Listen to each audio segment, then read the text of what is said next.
Welcome in, guys, to the Bristol breakdown. A little bit of a later start, but we'll hop right in. Again, if you guys haven't checked us out over in the Discord, be sure to get in on the link in the description of the video. It'll take you to this page here that we're looking at through WAP. Has all of our packages for all 12 plus sports that we cover. You can do all sports, choose one, choose the NASCAR package, get free trial for a week. If you do the full all sports for the year. If you do NASCAR package, if you choose the year, you can also get a 7-day free trial. If you just want to do the week, you can do that for $15 for a month. For just the NASCAR package, all sports is $25 for the month, $225 a year. Really excited. Got college basketball coming up, finishing up the year here in the next couple weeks. Got the tournament coming up on Thursday. Will be the start of the main first round. We'll have the play-in games and the some of the NIT stuff early in the week as we finish up conference championships tomorrow. So be sure to check that out. That's always a fun little run there for a couple weeks at the very end of the year. Of course, we've been grinding it out all year in the college basketball streets, but now is when we get everybody feeding in. So I'm really excited about that. As far as Bristol, we've got quite a bit to talk about here. We had I'm going to go ahead and switch over to the sheet. We talked about it very briefly in the chat that practice was just kind of all over the place between Group A and Group B. Group A, so much quicker, just the track conditions.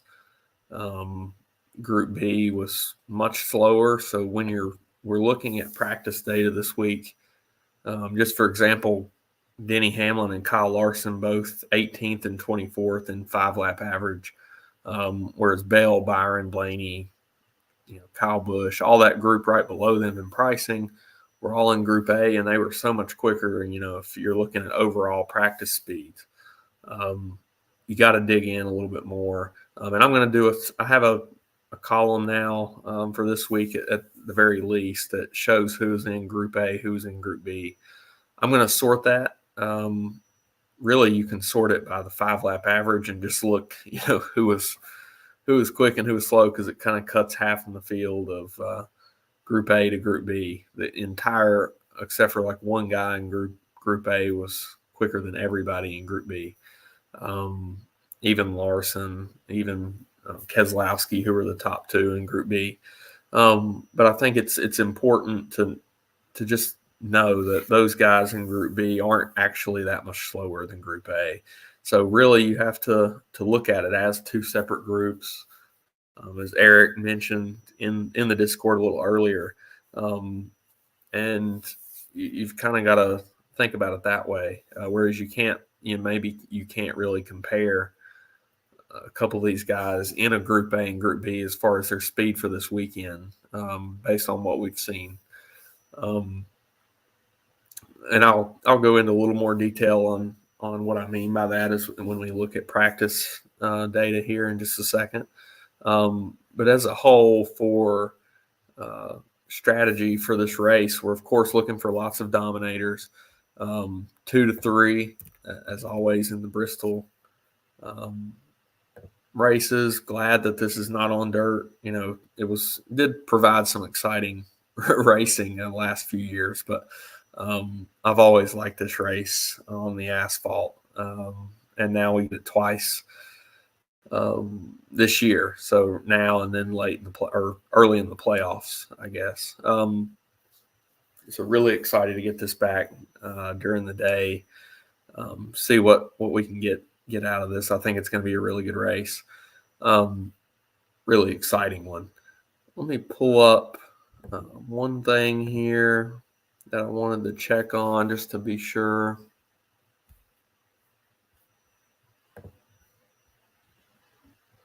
Let's see here.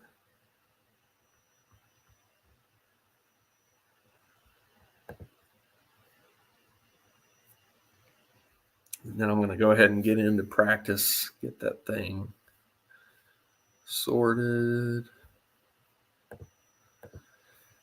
Yeah, so with the amount of laps that we're going to have tomorrow, how quick the laps turn, somebody who gets out front, let's just start with a Ryan Blaney. Starting on the pole, he was quickest in practice.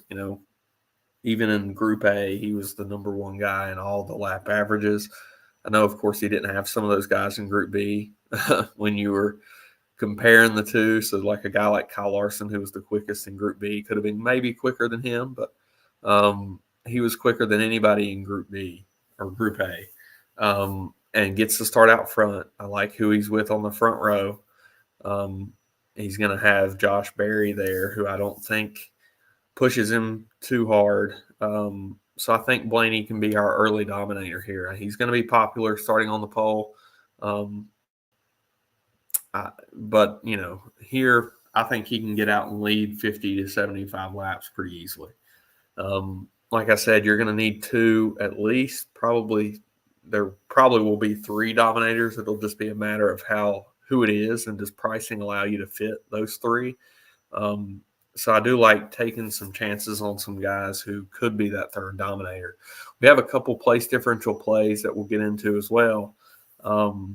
Guys this weekend that are, in the mid tier, maybe even higher priced. In the case of Chris Buescher, who are starting back in the 30s. So something that I'm also going to go over is a request that we got this week to add to the sheet, to the fantasy matrix, to be able to compare these guys a little bit better. And we'll do an example there of guys who, are place differential plays at 9,800, for example, with Buescher, and then maybe a dominator like a Blaney, or somebody in that price range that we can compare together. So before I get into practice data, if you guys have any questions, okay, so the video is blurry. Let me try to zoom in, see if that helps any on the sheet. Let's see here. Hopefully that helps a little bit. Maybe not. I guess the internet's not too great for some reason right now. Hopefully you can hear me. And I'll kind of, try to talk through and keep in mind that you guys might not be able to see exactly what's on the sheet that I'm looking at. So I've sorted the sheet by 5-lap average in practice. And if you can see this, in column BC, pretty much everybody all the way to 17th in 5-lap average is in Group A. The only guy who got beat by Group B drivers was Daniel Hemrick, and he was only beat by Kyle Larson and Brad Keselowski. So again, we kind of need to just split these two in half, the field in half here, and look at who was fastest in each of these groups. And then we can kind of say, all right, even though Kyle Larson was 17th in 5-lap average, for example, he was, let me see where he was in the rest. Didn't run a 10. Yeah, a lot of these guys in Group B I wouldn't even look out at their 10s. But he was right there in the upper teens for 5-lap and 1-lap. But Ryan Blaney first in all these. You've got Bubba Wallace, who was another quick guy in Group A. Ross Chastain, who same deal. He was one of the top 3 cars in practice in Group A, out of Group A, and starts 36. So really good place differential option at 8,500 for Ross. Blaney, like I said, I think he'll be the early dominator. Logano, Byron Bell, Kyle Busch, all those guys were solid for Group A. But, if you move some of these guys from Group B into Group A, it probably pushes those guys back, at least a few spots, probably around a 10th, overall in this field, that you're not really seeing. You're looking at them, just at the numbers, and they're a top 5 car. But they could push back to being around 10th. So don't have a ton of interest in those guys, Logano, Byron, Bell, Kyle Busch. If you look at last couple of years, Bell would be my favorite out of that group, but he's really highly priced at 11K. Byron was ninth, third the last three asphalt races here. Kyle Busch struggled in 20th last year with RCR. Of course, has smashed here in the past.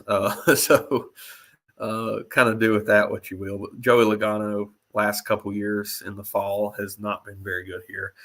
So price not mattering, Bell would be my favorite out of that kind of next tier of Group A. And I'm going to go about this by going through each group. I think that's just the way you've got to do it here. Because practice is important, but I think you've got to know what you're looking at and kind of understand that just because all these guys in Group B were slower doesn't mean they're necessarily bad plays, bad speed, don't have speed here. So moving on down, you've got Allmendinger back in the 16 this weekend, starting 30th. He was a top 10 car in Group A.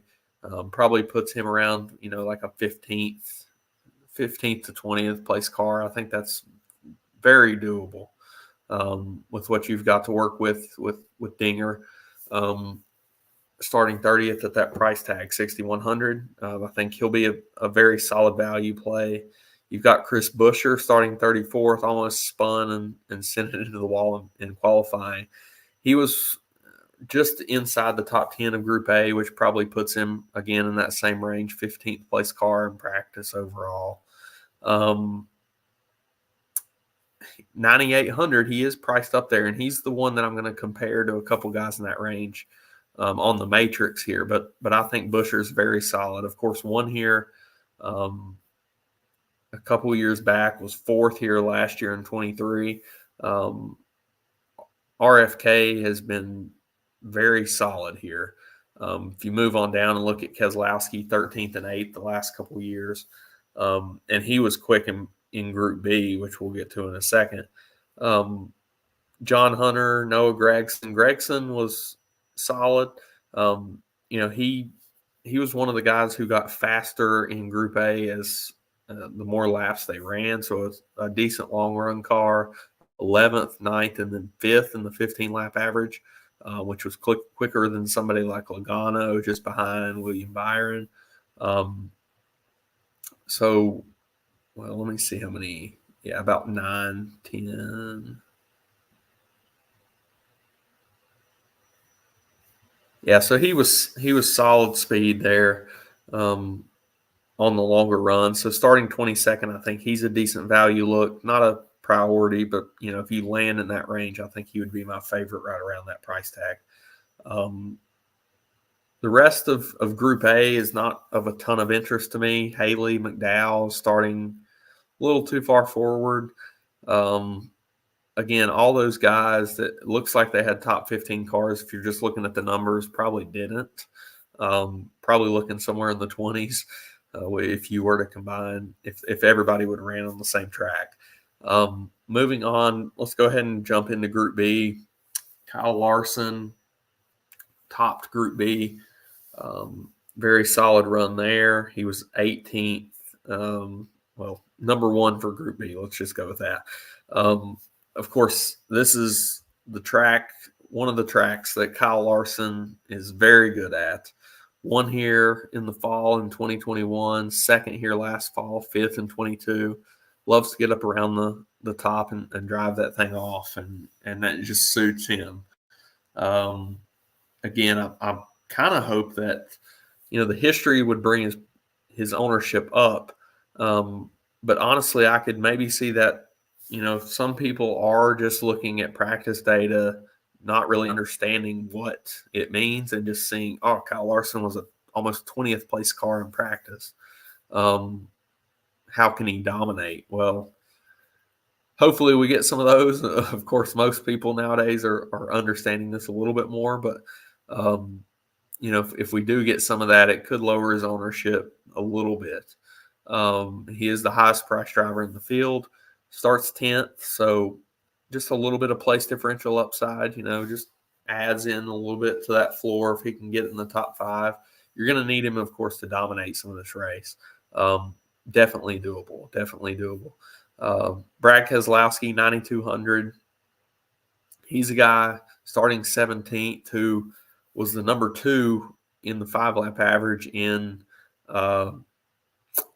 Group B. So definitely some speed there. Again, that kind of ties into RFK's history here, I think, and Buescher being a solid play as well.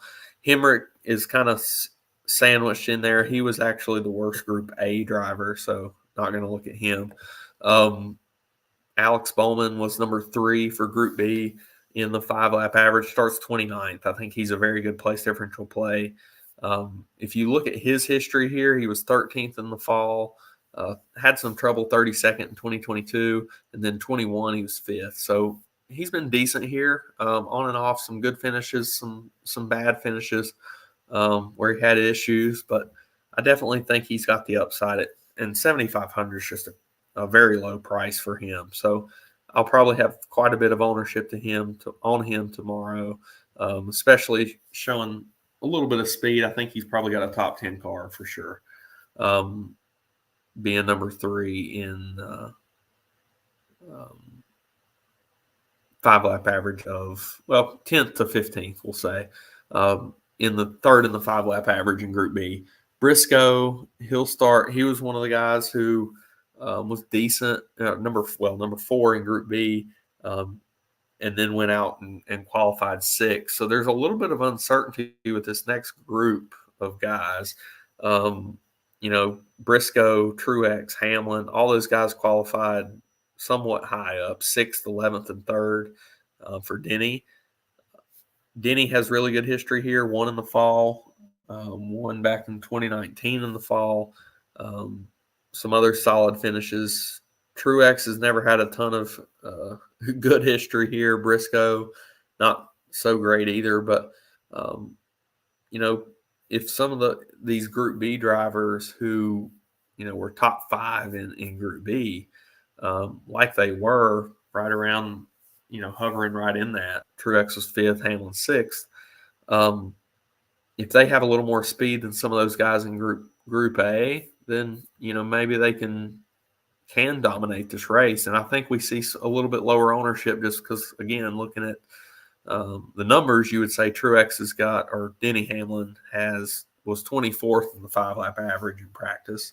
How in the world could he dominate starting off, 3rd? I think it does lower his ownership slightly. So 11.2 is a very high price. I don't think maybe we'll kind of play with some builds here in a second. Maybe you could jam him in with a guy like Larson or Blaney.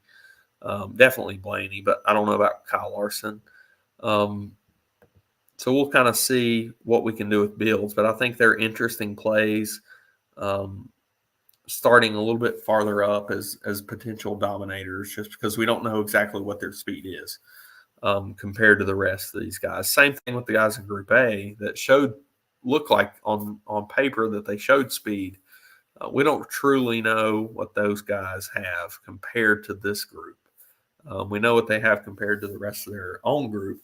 But what's not to say that these Group B drivers actually have more speed than some of those top Group A's. Reddick, he's 9K. He's going to start 23rd. He was 7th in Group B.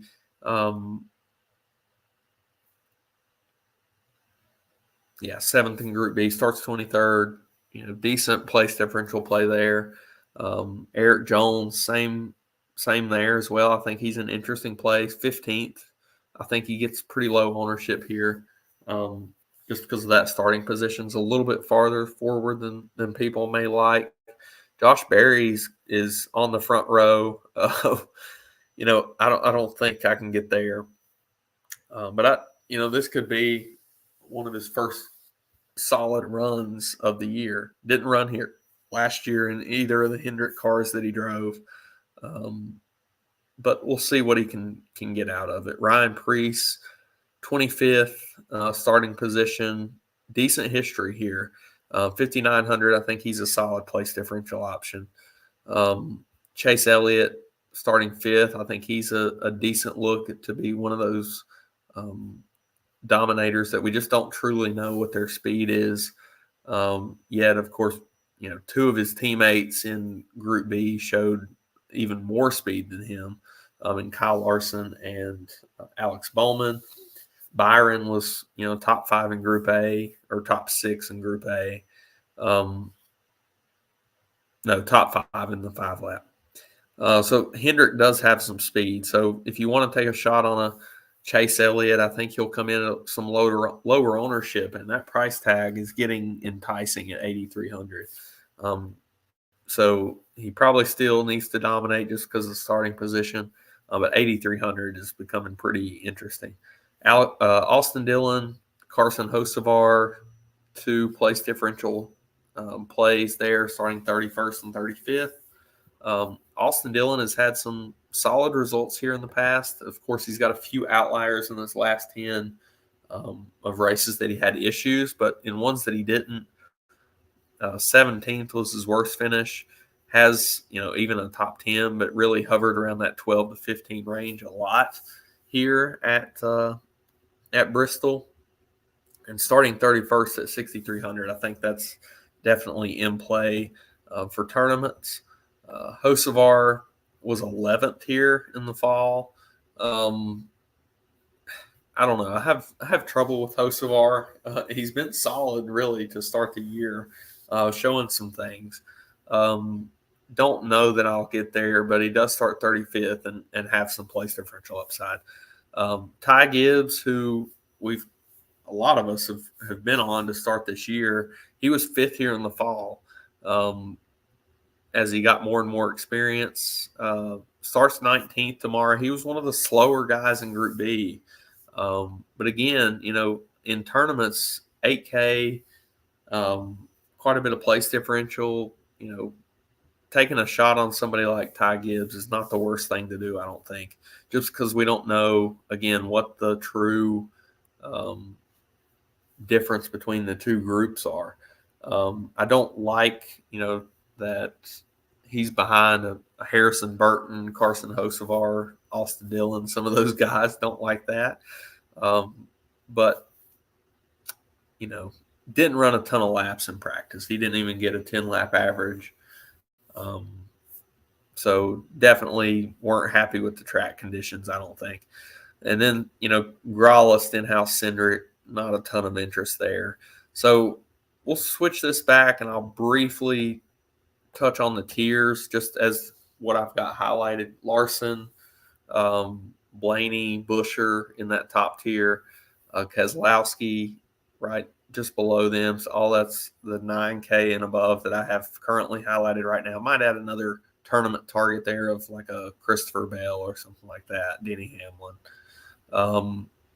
Then we drop into the 8Ks. We've got Chastain as a very solid place differential. Ty Gibbs is a low-on tournament option. Alex Bowman, very solid in the 7K range for value and place differential. Eric Jones for tournaments here.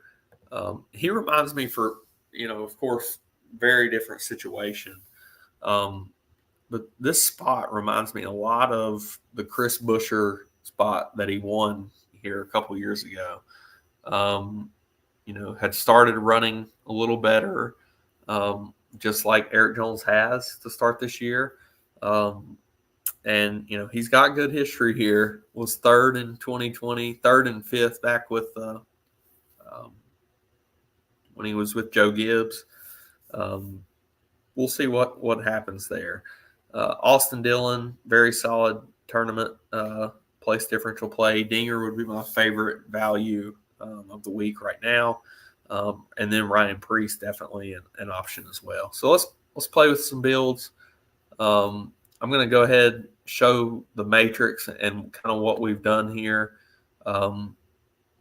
This is probably best used if you make a copy of the sheet. Hopefully you guys have access. If it's still blurry, let me zoom in just a little bit more.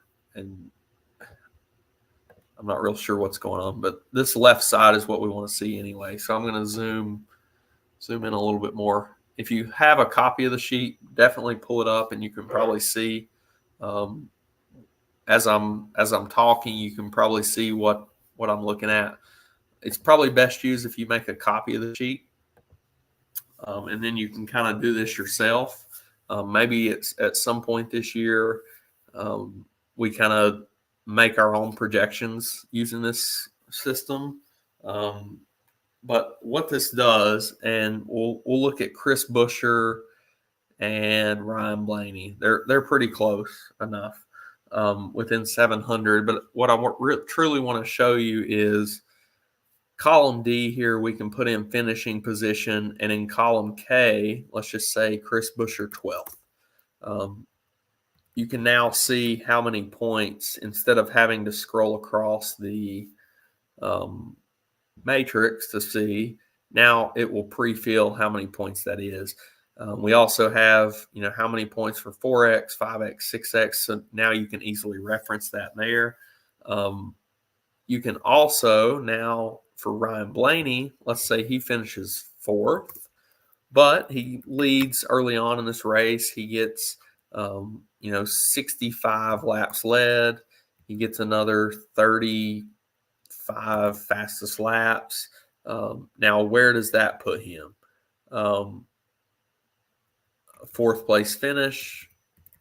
Where now? And then you can kind of play with these numbers to say, all right, where does Buescher have to get to outdo Blaney, who starts 4th but maybe goes a few spots backwards, but he dominated for 65 laps of this race? And, that's not a ton here at Bristol.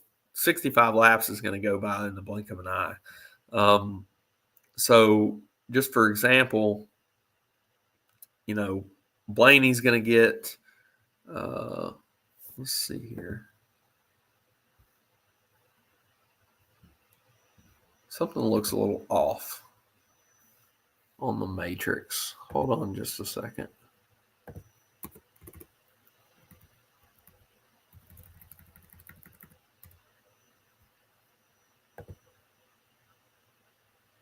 Oh. Okay. So we've got, now we add the Dominator points.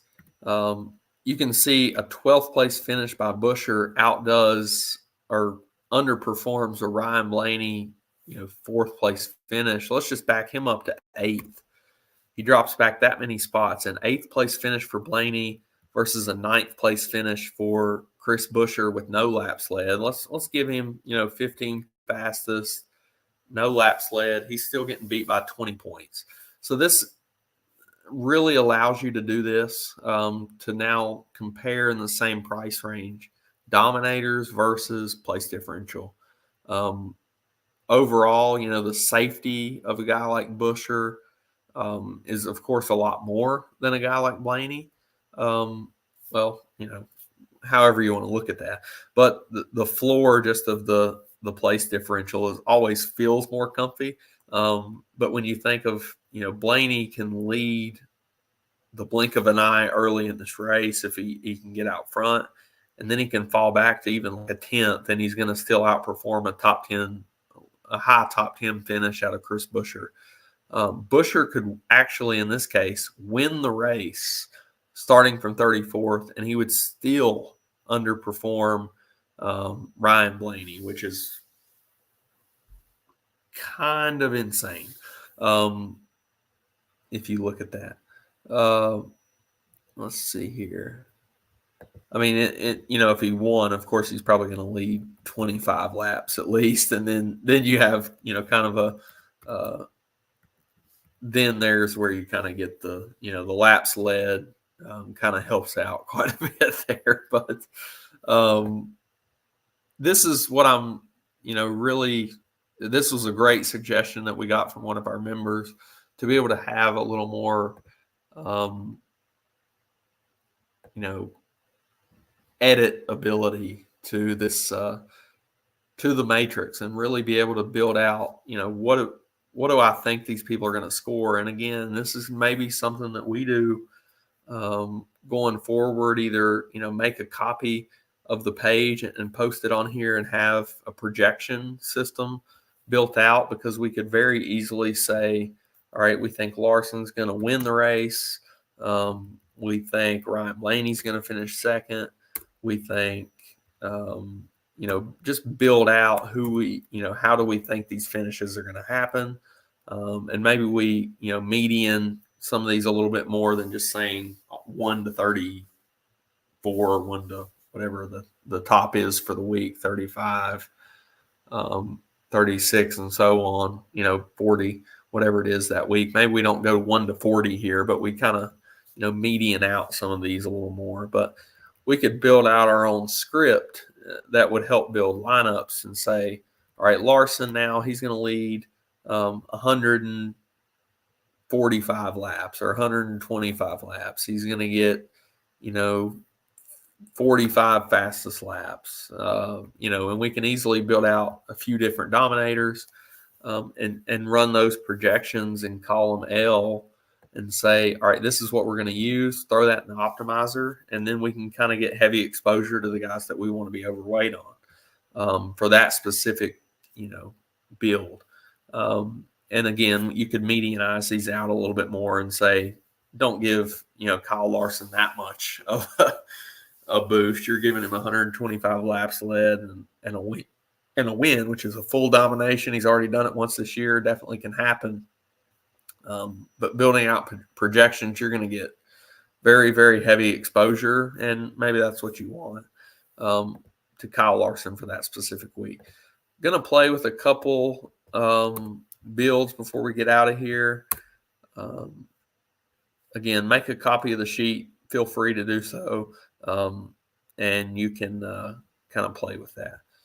So if we look at, and I'll have all cores and top targets up tomorrow, but just going to play around with some builds right now and see what we can kind of jam in. But Blaney will probably be the first guy into my core. See if we can let's see what we can do with a Kyle Larson, Ryan Blaney Dominators build. 7K left. We throw in AJ. Gets us up to 73. Definitely going to like Alex Bowman in this build. So 72. $100. We could throw a Priest. We could throw a Dillon, a Gregson. Let's just see kind of where like a Priest gets us up to. Like what's the highest we could get up to if we were to drop to him.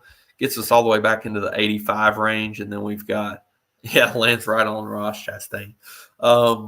So there's a very nice, easy come-together build. I would expect my main single entry to be something around that tomorrow, if not that. So there's kind of a peek in. That came together pretty easily. Play around with some more. Let's just say, I know we talked about, can we get a Kyle Larson, Denny Hamlin build? If we were to go that route, you're probably going to need, again, some of these cheap guys. Do you feel that you can go down to anybody below Ryan Priest? As of now, I do not. I don't feel the need to. But let's just throw those two very cheap guys in that I'm trying to. You could definitely get to a Hamlin Larson.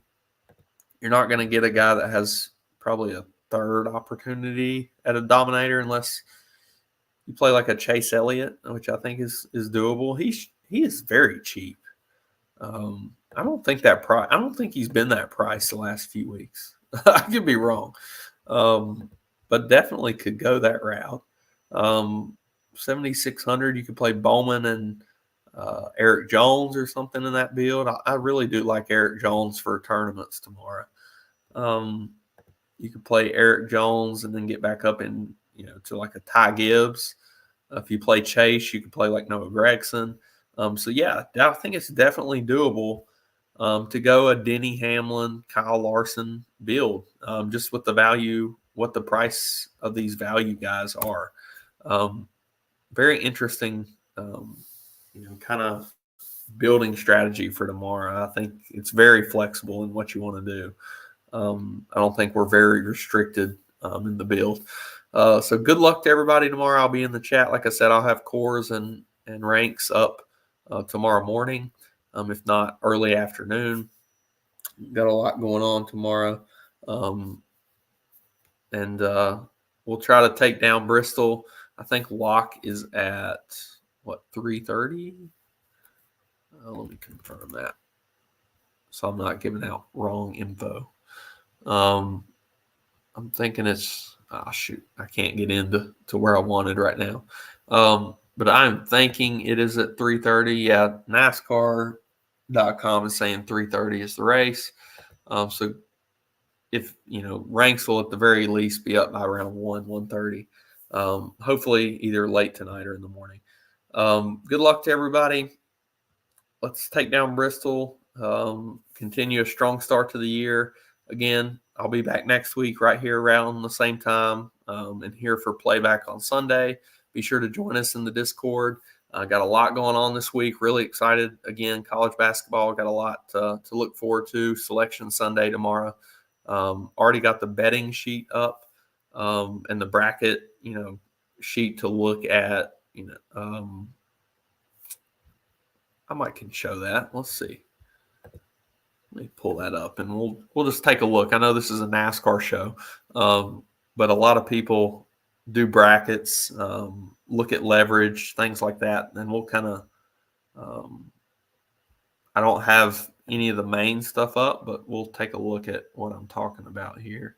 So this is our betting sheet. This is updated every round of the tournament. I'll post my favorite bets probably as soon as lines start coming out tomorrow. And then we have the bracket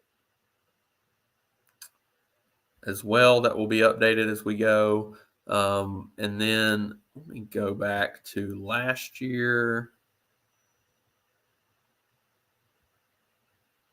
Let's see here.